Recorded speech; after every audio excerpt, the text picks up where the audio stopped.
Good afternoon and welcome back for the second session for today's teleconferencing on Certificate in Healthcare Waste Management.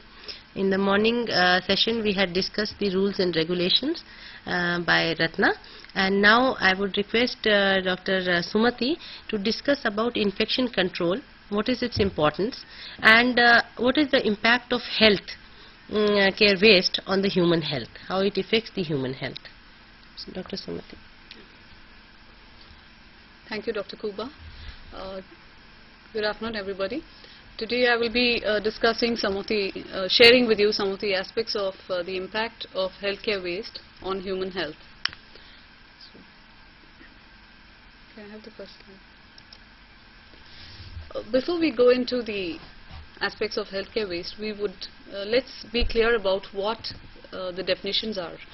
Healthcare waste. What is healthcare waste? It includes all the waste that is generated by healthcare establishments, research facilities and laboratories, and it includes not only general waste but also the biomedical waste. Then what is biomedical waste? Biomedical waste refers to the waste that is generated during the diagnosis, treatment, research or immunization of human beings and animals. So in other words, biomedical waste refers to the infectious waste. So it is a part of the healthcare waste. So healthcare waste is a broad term which includes both general waste and the biomedical waste which is generated in any healthcare facility. Over here, can you just clarify that what in addition to the biomedical waste is included in the healthcare waste? Yeah, in addition to biomedical waste, the healthcare waste includes the general waste which could be generated in a healthcare setup, like the kitchen waste, the hospital kitchen waste, and waste. The other general waste like cardboard, thermocol boxes, and paper waste. I have made a short list of it in a subsequent slide. And why do we have to bother about managing healthcare waste? So 20 years ago or maybe even 10 years ago, healthcare waste management was not really thought of in a big way. But now suddenly everybody is sitting up and taking notice of this and trying to figure out ways of managing healthcare waste. Why? There are several reasons for this. There is an increase in the number of healthcare institutions. Every day we hear of newer hospitals, nursing homes or healthcare setups, dental clinics, laboratories, which spring up everywhere every now and then. So the more number of healthcare institutions that we have, it means more amount of healthcare waste that is being generated.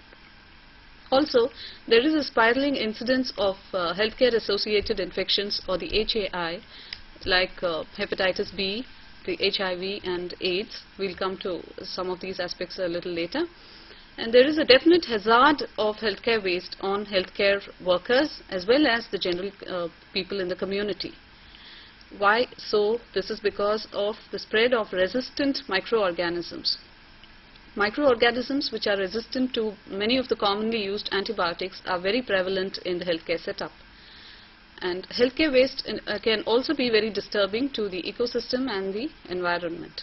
And in India, we have the added problem of ignorance and poverty that is rampant. So all of us have seen and heard about the rag pickers who are rummaging through a very dangerous and hazardous healthcare waste because of ignorance and poverty. And pollution of soil, air and groundwater is also one of the hazards of healthcare waste. Also, there is an increasing incidence of infections transmitted by animals. These are what is called as the zoonotic diseases. And here some of the diseases like plague could be a real problem if it occurs. And all in all, we know that prevention is better than cure. And what better way to prevent than to equip ourselves with knowledge about healthcare waste management. So in a nutshell, I can say that the prime concern here is for human health and the environment. Why is there so much indifference in healthcare waste management? Again, there are several causes for this. There is a lot of ignorance, a lack of awareness, and sometimes administrators in several healthcare facilities, they try to cut costs. They feel maybe buying an equipment for the hospital or something like that is, making better use of the money than trying to invest on healthcare waste equipment.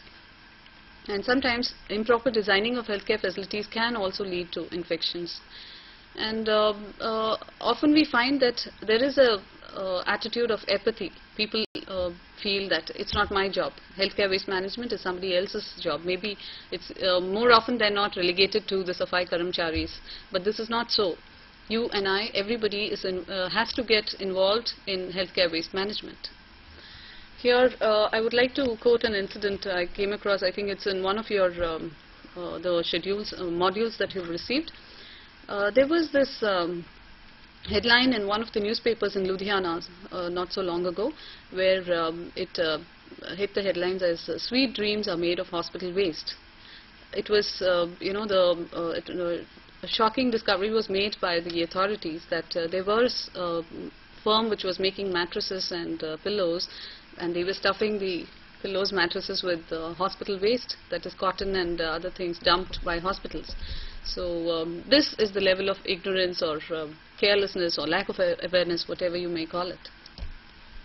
So if the effects of healthcare waste on human health could be due to various kinds of pollutants. They could be physical, chemical, biological, or radiological in nature. Coming to the physical pollutants, they include the fly ash, residual ash, particulate matter like sharps, etc. Persistent organic pollutants. Some of these are, as a result of the incinerators that are in use. And apart from them, the needle stick injuries are a very big problem. And acid gases can cause eye irritation or respiratory illnesses. A few words more about the sharps injuries. Sharps can be very dangerous because they not only cause injury, but they are also capable of transmitting infections or diseases. In whom is it common? It can occur in hospital staff, for example, especially the nurses, the laboratory technicians, and even some of the junior doctors and residents, and of course in the community among the rag pickers. And procedures causing needle stick injuries can vary from drawing of blood, recapping needles, needle disposal methods, or garbage disposal methods. And some of the diseases that could be transmitted by sharps injury include the HIV, or which leads on to AIDS, the hepatitis B, hepatitis C, malaria, etc. Coming to the chemical pollutants, these include acids, alcohols, aldehydes, phenols, and phenolic derivatives, and even some of the heavy metal compounds like mercury, which will be dealt with in more detail subsequently. And the effects of chemical pollutants on health would be the corrosive action, the toxic action. They can cause burns, they can be carcinogenic, that means capable of inducing cancers, and they can be genotoxic and mutagenic, which mean that they can bring about genetic changes in the chromosomes, etc. The sources of infectious agents, that is the biological pollutants, could be the OTs, that is the operation theatres where surgeries are being performed, isolation wards, culture stocks from microbiology laboratories, the labor rooms where in the gynae departments, mortuaries where the postmortems are being performed, and also tissues from pathology laboratories. There are several biological pollutants, that is, any organism which is capable of causing disease can be implicated in healthcare waste. But some of the common organisms encountered in hospital infections include the Staphylococci, Pseudomonas aeruginosa, Escherichia coli, Klebsiella, and Proteus. These are names of some of the bacteria which cause diseases. And among the viruses, commonly we encounter the HIV or the human immunodeficiency virus and the hepatitis B and C viruses. So, having learnt about all the physical, chemical and biological pollutants, we can now talk about the merits of managing waste. Why do we have to manage waste appropriately? That is to minimize the spread of infection. We can reduce the risk of accidental injury to staff and others. And it also creates an aesthetically pleasing atmosphere, reduces pests like insects and animals. It reduces contamination of soil and groundwater with chemicals and hazardous microorganisms. And of course, it reduces malodors. I wouldn't want to go into too many of these legal aspects because Ms. Ratna in the morning session has already very elaborately mentioned to you about the biomedical waste management and handling rules.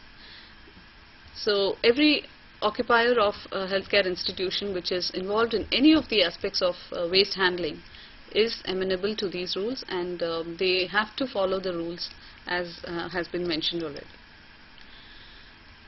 I would like to bring your, bring to your notice here in this figure that 80% of the waste that is generated in any healthcare facility consists of non-infectious waste, and it is only the other 20%, that is 15% of infectious waste and 1% of sharps and maybe about 3% of chemical and pharmaceutical waste, which could be hazardous. So 80% of non-infectious waste. It's very important to note this because when the 20% of infectious waste gets mixed up with 80% of non-infectious waste, the entire 100% of waste becomes infectious, and this is something we all need to avoid, because managing 100% infectious waste would become an enormous task and makes it very difficult. So this is where segregation comes into force. Classification of waste. We have the 80% non-infectious waste, which include the kitchen waste, the packing material, paper, cardboard, thermocol boxes, etc. And the 20% of infectious or biohazardous waste, which again has two categories, the sharps and the non-sharps. Sharps could include the needles, syringes, blades, scalpels, and broken glassware. And non-sharps include the human organs, tissues, blood and blood products, body fluids, animal waste, biotechnology waste, culture media, that is from the microbiology laboratory where bacteria are grown on plates, and bandage, dressings, etc. Now, apart from the biohazardous waste, there is a category of waste which is biohazardous, all right, but not infectious. These include the radioactive waste, the chemical waste, and cytotoxic waste. The biomedical waste rules, they have laid down categories. They have categorized all waste into categories, that is, they are numbered from 1 to 10. I think all your modules will give you these categories. It's the same that is followed everywhere. So every kind of waste that is generated in a healthcare facility will be included, can be categorized into any of these 10 categories. And the color-coded bags have all been mentioned to you, and usually the general color-coded bags that are followed are the yellow, black, blue and red. Some institutions prefer not to use the red bags because as has been mentioned earlier, they cannot be incinerated because of the cadmium content which could release toxic fumes. And the yellow bags are for the infectious waste of categories 1, 2, 3 and 6. Then you have the black bags for the non-infectious waste category and blue bags for the waste sharps. Here I'd like to mention that the waste sharps cannot be directly put into the blue bags, because you cannot put sharp items into polythene bags because they may you may have them jutting out of the bags, and it could be hazardous. So they are always put into puncture-proof containers and then put into the, when they are 3/4 full, they are supposed to be closed up and then put into the bags and discarded. So the sequence of events would be: the person who is generating the waste or the operator is himself or herself responsible for segregating the waste. So this is a very big responsibility, because nobody can say that generate a waste and then leave it lying around for somebody else to pick up and discard or segregate. So the generator of the waste is responsible for segregating the waste. And after segregation, you have the sequence of events, that is collection, packaging, storage, transport, treatment, and finally disposal. Apart from the waste, the color-coded bags and the kinds of hazardous waste that could be encountered, one needs to know something about the infection control measures that have to be followed in order to manage waste appropriately. We have what is called as the standard precautions, which have been laid down globally, and standard precautions include those precautions that have to be taken by every healthcare worker handling waste at all times, You cannot say that I'll take precautions only for the dangerous diseases and not for any other purpose. But the precautions have to be taken while handling any kind of waste, or even in general while carrying out any of the patient care activities. And these standard precautions include handling of sharps. There are rules laid down for this as to how you should handle sharps, that is the non-recapping of needles, and then you have to use personal protective equipment. These include the gloves, masks, caps, boots, goggles, aprons, etc. And hand washing techniques have to be followed appropriately. Hand washing, often it's found that a simple procedure like hand washing, which everybody professes to know, you may be surprised to know how hand washing is not being practiced appropriately even in a healthcare setup. So hand washing is a very, very important, simple but important method for among the standard precautions that one could take. Then you have the engineering controls, where the equipment and healthcare facilities are designed such that infections are minimized. The best example would be the use of elbow operated taps, or nowadays in restaurants and other public places you even see the sensor taps where it's a kind of a no touch technique. You just put your hands under the tap and the water comes out. So such things have to be devised because it prevents the spread of infections. Then transport facilities also have to be stepped up, and good facilities have to be provided for managing healthcare waste. And SOPs have to be laid down, that is standard operating procedure manuals for equipment handling. Everybody should know how to handle equipment, whether it is an incinerator or a microwave or autoclave, so that the equipment can be used appropriately and for as long as possible without getting spoiled. And immunization is another add-on where healthcare workers, it's preferable to immunize them against certain diseases which are encountered in the healthcare setup, like the hepatitis B or even the tetanus, against tetanus. So apart from the other, these infection control measures, there are other aids to healthcare waste management. That is, every hospital or healthcare facility has to constitute an infection control team, or the hospital infection control committee. They have to have a committee.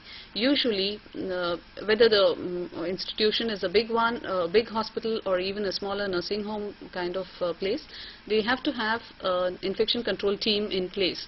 Usually, the head of the institution heads the team, and some of the important key persons to be involved in this include the microbiologist, the surgeons, some physicians, and even the nursing superintendent. All of them have to constitute the team, and they have to train the staff and make sure that a good waste management plan is in place. And maintaining of records and accident reporting are other important aids to waste management. And post-exposure prophylaxis is also important, because anybody who has a needle stick injury or healthcare workers who are faced with these kind of problems, the management has to know how to go about and provide the prophylactic treatment to such personnel. Now, occupational exposures, this is just to give you an example of how needle stick injuries can transmit some of these infections. By percutaneous exposure, HIV transmission is about 0.4%, and mucocutaneous exposure, it is about 0.05%. Hepatitis B virus can be transmitted by percutaneous exposure, and this is about 9.3%, while hepatitis C, it is 3.1%. So it's just to give you an idea of how hepatitis B is definitely more infectious than HIV.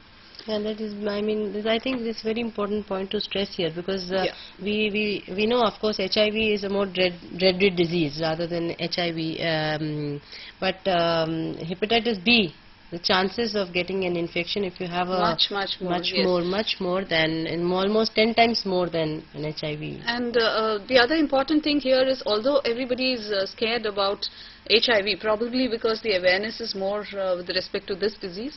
But hepatitis B is far, far more infectious than HIV. And another important thing here is hepatitis B is preventable. We have a very good vaccine which everybody is advised to take, whereas HIV, probably because there is no vaccine or treatment, people tend to get more hyper about this particular disease. But I would like to just ask you that you are telling about this post-exposure prophylaxis. Now, is it an HIV blown-up case only which will transmit the virus when it is through the needle stick, or it is also during the infective stage in which he has not been diagnosed as a patient? Yes, that's a very important point, because whenever the HIV virus enters the body, the person is termed HIV positive. He may or may not suffer from the disease. The disease which is AIDS. Full-blown AIDS may set in, say, 10-15 years later. But the HIV, the person being HIV positive means he's carrying the virus. Yeah, he's carrying the virus, and he's capable of transmitting the infection to others. In fact, so it's very important that all HIV positive patients have to, that is why the post-exposure prophylaxis is and similarly, I think similar is the case with hepatitis B. In fact, in hepatitis B, we can even have carriers who may not have any symptoms of the disease. So that is why I think the importance of the universal precautions, that any person could be a potential carrier or infection he may be having an infection of HIV. So I think that is why we have to take precaution in each and every individual. Patient. But that's why in a healthcare setup, you don't know if a person is HIV positive or hepatitis B. He may be coming to the hospital with some other problem, but you cannot really say if he's HIV and hepatitis B positive. That is why the precautions are taken for all patients, irrespective of what disease they have. That's why they are called as universal precautions, or the term universal precautions has now been revised to standard precautions. So the precautions have to be taken as a standard, no matter what the kind of patient is. And coming to an important term here, hospital-acquired infections, or HAI. Now, it's also called as the nosocomial infections or healthcare-associated infections. These are the infections that are acquired by the healthcare workers or patients or visitors as a result of coming in contact with the hospital. So these now the term hospital-acquired infections has really acquired a lot of importance, and these can occur in patients, as I mentioned, patients, healthcare workers or visitors. And why are they important? This is because they can be caused by organisms which can be resistant to several of the commonly used antibiotics and other drugs. So it becomes very important to control them. And some of the common hospital-acquired infections encountered include urinary tract infections, or UTI, the respiratory tract infections, or they could be surgical site infections or wound infections, that is post-operative wound infections, or they could be bloodstream infections or septicemias. And the modes of transmission of these infections include contact, inhalation, inoculation, or by the food or water supply in a hospital.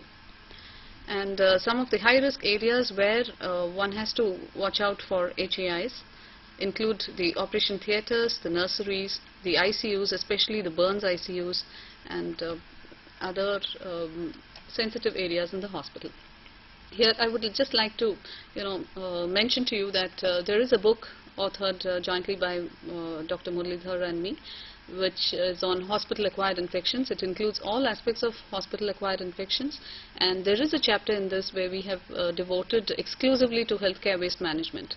So it can also be got on the website www.haicontrol.in. So if you have the opportunity to go through, please do so. The process of setting up a healthcare waste management program, one has to really plan it out. The infection control team has to sit together and work out every detail from generation of the waste to the disposal stage. So one has to take stock of the inventory, that is, find out what is the type of waste that is being generated in your setup, and what is the quantity of materials that are being used, and decide on how frequently you have to remove the bags and what are the color-coded bags to be kept in every place, and ensure the easy availability of color-coded bags and appropriate pre-treatment methods, either with chemicals or heat, whatever the case may be. And one has to select a safe and environment-friendly option for waste management.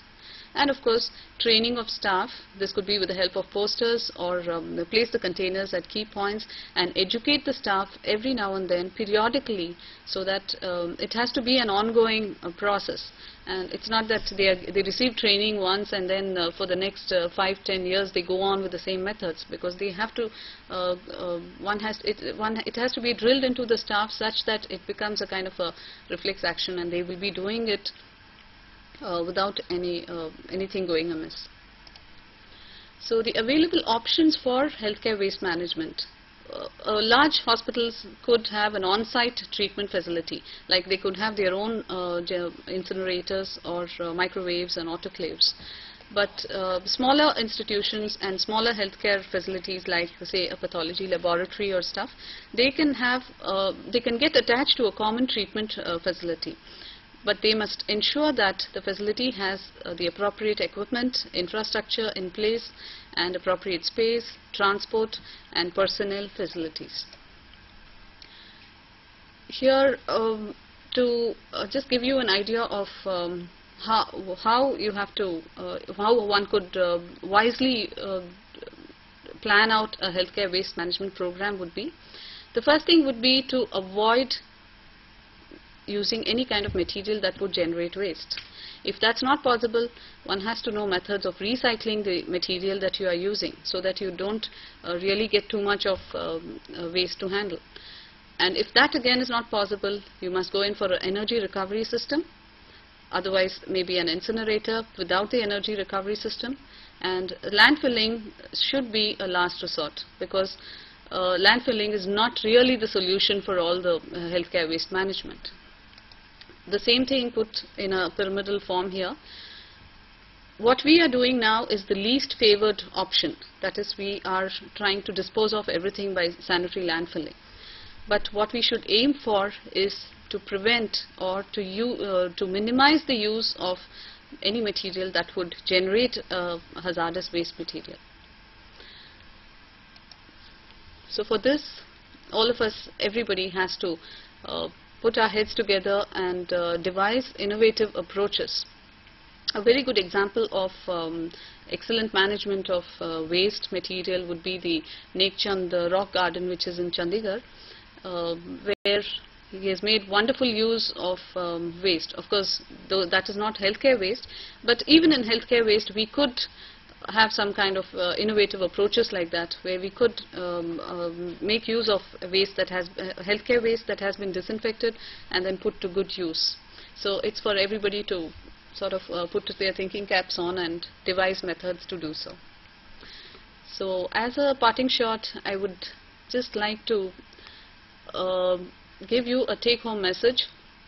It's actually what Ross Perot has said, that the activist is not the man who says the river is dirty. The activist is the man who cleans up the river.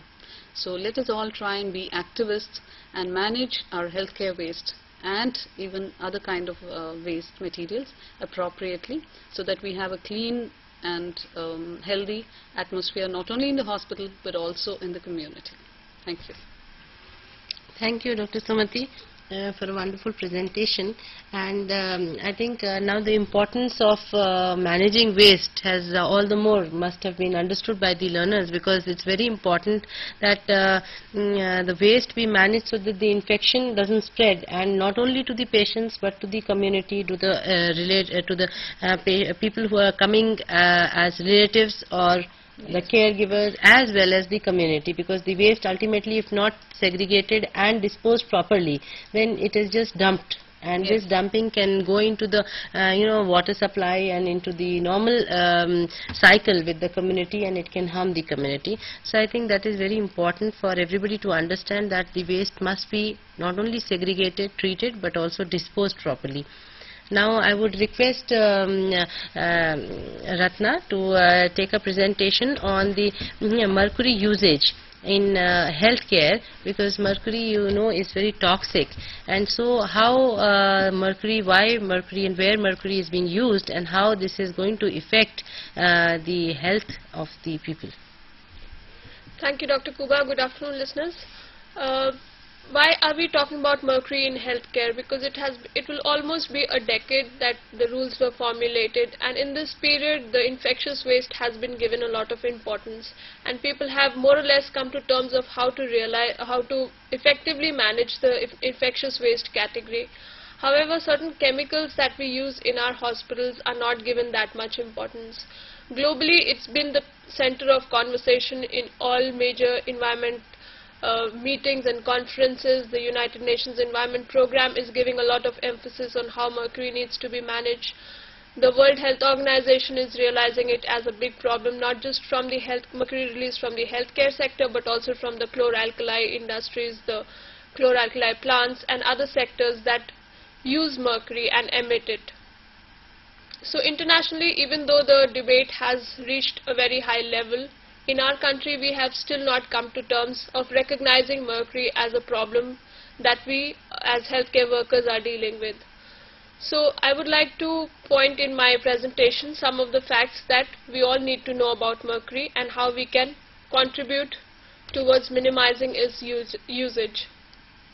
To talk about the problems of mercury, it's a neuro and a nephrotoxicant in the first place, and it's a global transport. It follows the process of global transportation. It does not require any passport or a visa for transmission. If Pakistan is emitting mercury from its incinerators or from its chlor-alkali plants, it will reach Bangladesh, it will reach India, it will reach all over the neighboring countries. So the problem is not just of the country specific, but also for the whole of the region. Mercury has the property of bioaccumulating in the fatty and the muscles tissue, and also it biomagnifies as it moves up the food chain. So nursing infants or young children become the most susceptible population. Another problem with mercury is that it can never be destroyed. There is no process of reversing the harm that has been caused by mercury. There is no way that we can destroy mercury once it is in the ecosystem.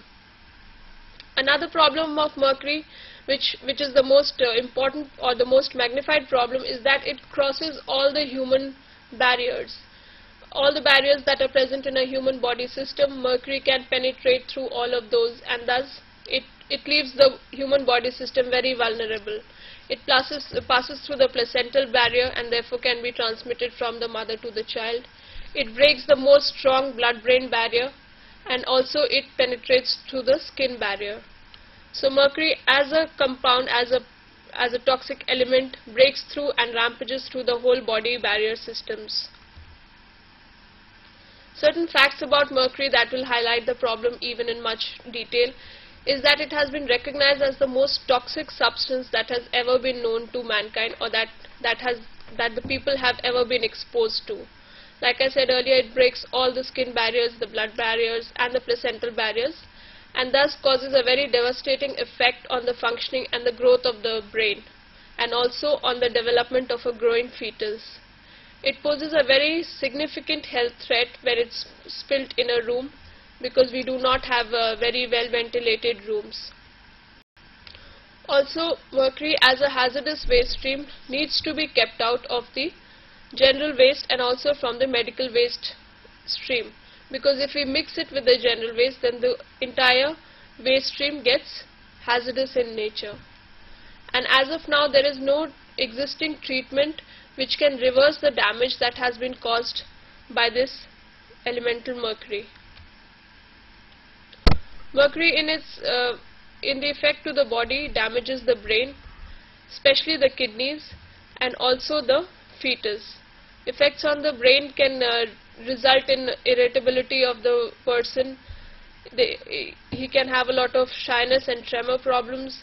The vision can be impaired, hearing can get disturbed, and also memory shortness might result in people who have been exposed to this chemical. If there has been a short-term exposure to metallic mercury, that can cause lung damage, problems like nausea, vomiting, diarrhea, increase in blood pressure, or skin irritations or rashes, and also eye irritation. These are few symptoms through which we can see whether a person has been affected by mercury poisoning. We can find out that there has been a disturbance in the peripheral vision. There is a disturbance in sensations and lack of coordination of movement. This is because of the fact that mercury accumulates in the muscles and therefore the coordination becomes impaired. The speech and hearing also suffers. The muscles become weak. There are various forms of skin rashes which erupt in a person's body. Mood swings and mental disturbances are another set of problems. And abnormal brain developments and impaired memory and attention and learning problem results in the growing fetus. So all these are problems that result from mercury. Given all these facts, there are various instruments in the healthcare industry which use mercury in the devices. The commonly used ones are mercury and sphygmanometers. Sphygmomanometers are used for measuring the blood pressure of patients. It's also used in the dental sector in the form of amalgam. The gastrointestinal tubes use it. The laboratory chemicals have mercury in it. Some of the pharmaceutical products have mercury. And also electrical applications, not just in the healthcare institutes but also our home, have mercury in them. Just to diagrammatically depict the usage of mercury in the hospital, you can see it's present in the fluorescent lamps, in laboratory chemicals, the thermometers and the sphygmomanometers. Now, as of now, there was no data on how much of mercury is being used by the healthcare institutes and how much is being released by the hospitals. But an NGO took on itself to do a small survey wherein they chose 5 hospitals as their study sample and analyzed the amount of thermometers which is coming into the hospital each month and which is being broken by the staff. Now this was based only on conversation with the staff. They reported the amount of thermometers that were being broken, and also the stores gave some figure of how much are they procuring every month and how much is being broken down by nurses or by healthcare workers. So studies point out that one thermometer contains 1 gram of mercury, and in the study they found out that a medium-sized hospital, which is a 300-bedded hospital, approximately breaks 70 thermometers in a month. So putting that together, a 70 gram of mercury is being released by a hospital in New Delhi every month. Another area of study was the BP instruments, which have 60 gram of mercury in each unit, and approximately 2 to 3 units were being either refilled or calibrated in the hospital, which means that 60 gram of mercury was being handled by the hospitals every month. And this was being done in the most arduous of fashion by the calibration unit.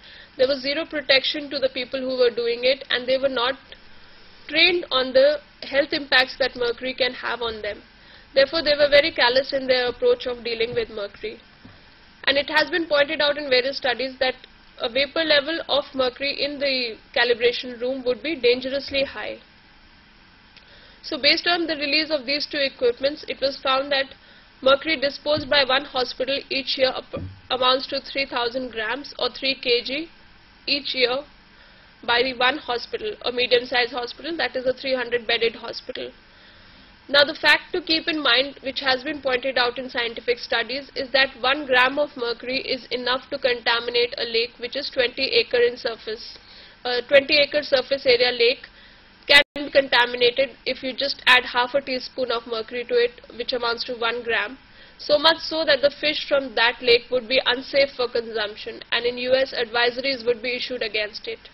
But here we are rampantly disposing 3 kg of mercury by just one hospital. Now if you multiply it by the number of healthcare institutes present in the country, the figure would be enormously high. Also in the dental sector, we realize that a large amount of mercury is being used.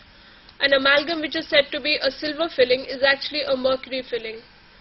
Saying silver does not mean it's silver, it's mercury. Approximately 45 to 55% of an amalgam consists of mercury in it. So large amalgam may have approximately 750 mg of elemental mercury going straight into the mouth of a patient. And amalgams have been declared as the greatest source of mercury vapor from non-industrial use way back in 1991 by the WHO. And there have been various experiments which have been conducted by various scientists, the Loshida and the Weimi experiment being the most famous one, in which they placed amalgam in the mouth of a sheep because that came closest to the chewing pattern of a human being, wherein they the mercury was radioactively tagged, and they found that all the mercury ended up in the kidney of the sheep, so as to say that when you're chewing or when you're brushing your teeth, the mercury release takes place, and it goes down to the human body system. Another point to be noted is that the occupational safety perspective with respect to the usage of this chemical is very, very low. People don't realize that it's a problem. There is a very low risk perception amongst healthcare workers.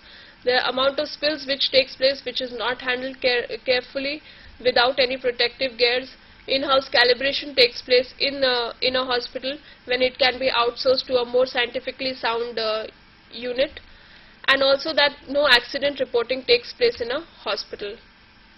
There are various alternatives which are available to mercury these days in the market. The thermometers can be replaced by digital equipments. The sphygmomanometers can be replaced by either aneroid equipments or by electronic equipments. However, the problem is that even though all these alternatives, instruments, mercury-containing instruments have an alternative available, still the healthcare industry is not willing to adopt them because of the problem that mercury still is not being recognized as a problem in our country. So my last message would be to stay healthy and stop the usage of mercury in your hospitals. Thank you very much. Thank you. Eye-opening presentation, but just 1 minute I would give you to answer that what can be done. Like you have told us the effects of mercury, and that mercury poisoning and mercury spillage is so rampant, but then what do you propose can be done? The way out of this problem is A, to shift to alternative methods, and B, to have a system in a hospital wherein your healthcare workers knows that how you have to behave when a spill occurs or when breakage of an equipment takes place. So the staff has to be very well aware, and also the administration has to play a lead role in making the hospital shift away from this toxic chemical, because like I said, there is no way of reversing the damage that can be caused by mercury. So the only way is prevention. Okay. So thank you very much, and I would like to thank Ratna as well as Sumati for their presentations today, and we will be giving the dates for the teleconferencing for the next time, maybe sometime in November, or we will let you know through the website. You can open the website in the igno.ac.in under the School of Health Sciences. In What's New, whatever information is there, we would like to give to you and share with you, and we hope that you will be sending us your emails or questions on today's teleconferencing or otherwise. Thank you.